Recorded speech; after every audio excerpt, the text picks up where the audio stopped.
What's up everyone, Lion Roar here, and Empires and Puzzles has given us the gift of two brand new legendary heroes in the Covenant summons, so let's break them down and give them some grades.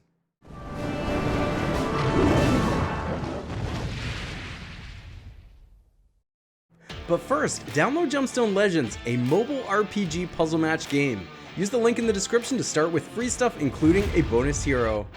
Alright, so first up we have a 5-star holy hero named DABRIA, who is of the monk class. Not one of the best classes, but it's not bad. There's no bad classes.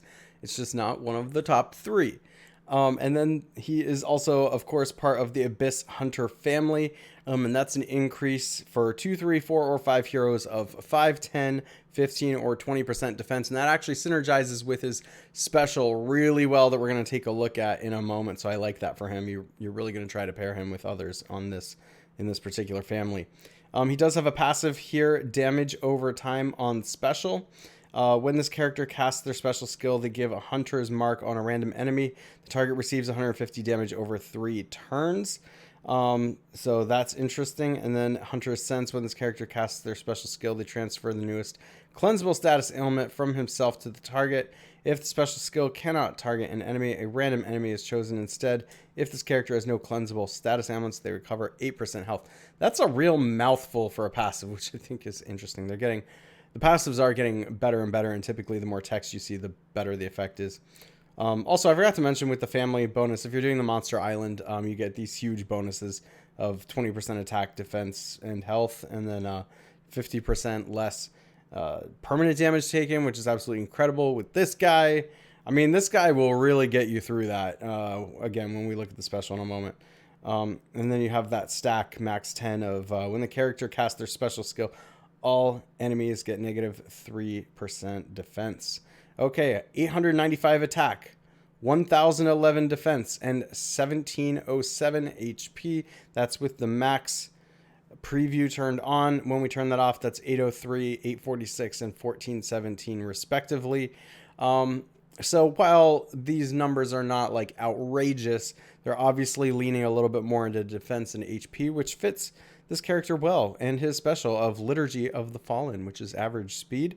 Average speed. It is average speed, which usually I'd be like, average speed, but everybody else we've seen with a special anywhere close has been slow. So take a look at this. Each fallen ally has a 40% chance to get revived with 20% HP. That's a beefy revive.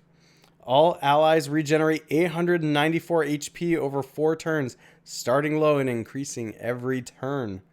All allies get plus 24% defense for 4 turns. The defense increases by 10% each turn, up to 54%. Wow. Oh my gosh. Okay, this guy is extremely powerful. You know, why use Mother North anymore? And the Mother North costume acted a lot like this too, where it had like the heal over time going, you know, gave minions to everybody. So this gets increased defense, not the minions, but this is average speed. It's incredible. And when you get up to that 54% defense, that's just so much. So you're going to see this guy. I mean, he's a specialist and a really, really good one at that. I mean, he just straight up replaces Mother North if you have her and if you're using her. So, you know, stick him in the left wing is what I would do. Set him and forget him.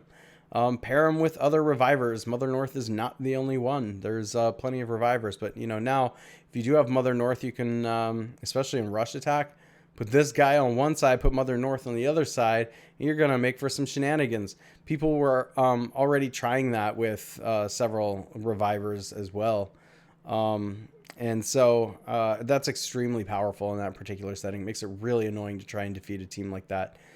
So this guy is overpowered. The overpowered train continues. We didn't need this guy, but we got him, and he's amazing. And, you know, good luck to all of you who are summoning, because if you get him, you should straight up power level him and use him. He's awesome. So, of course, the way I'm talking about DABRIA, I'm going to give him an A. He's just a straight up improvement to every other reviver we've had up to this point, and I really, really like him. Next up is Staintongue, a 5-star nature hero of the Paladin class. Now, it is one of the top 3 classes, so I really like that one because it's tough. Really difficult to punch through a hero that has that. Of course, they also get the Abyss Hunter family bonus and the Monster Island bonus. Gets the damage over time special, so when this character casts their special skill, they give a Hunter's Mark on a random enemy. The target receives 150 damage over 3 turns. And then also the Hunter's Sense passive, when this character casts their special skill, they transfer the newest cleansable status ailment from himself to the target. The special skill cannot target an enemy. A random enemy is chosen instead, and if this character has no cleansable status ailments, they recover 5% health. All right. Let's get on to the new stuff. 850 attack, and actually let me do this with the max power on. Okay, 1003 attack, which is enormous. 983 defense and 1626 HP. With the max power off, that's 850, 797, and 1400. So does kind of have that glass cannon thing going on with a really high attack stat and a lower defense stat, and that's okay because when you turn that max power on, 983 is still really freaking high for defense, and defense is typically more powerful than HP, so just take note of that when you're choosing your leveling with the talents. All right, Mallet Swing of the Beast is fast speed, deals 330% damage to the target and nearby enemies. That's a lot for a hit 3, but as I've mentioned before with these hit 3s, they don't often hit 3. And that's especially true when you're putting them on defense. And that is, unfortunately, a knock against the hit 3 heroes. And that's because if you think about it, if you have it on offense and you get rid of the tank, you can only ever hit 2. And then especially when it's on defense, like it can just target any hero on the end, or if it's already knocked out a hero, hit the hero next to the place where there's a space and only ever hit 1 or 2. So even though it's a hit 3, it is often not hit 3. Just saying. The target and nearby enemies get negative 30% accuracy for 3 turns. The accuracy decreases by negative 10% each turn up to a negative 50%. And the target and nearby enemies receive a 405 poison damage over 3 turns. So that's a lot of decreased accuracy. Now, we have seen this effect before. They just seem to be kind of running through the colors because first we had Drake, then we had Morel. This is just like another one of these hit 3 blind them kind of things. Pretty vanilla. They didn't add a whole lot new to this. They just increased the stats a whole lot on every part of it. So it's just a straight upgrade to those previous heroes. But that doesn't make the effect any better than it was before. It's not a bad effect. I used Drake for a long time before power creep basically made him obsolete. Morel, same thing. Morel got lots of play. I think Staintongue will get some play.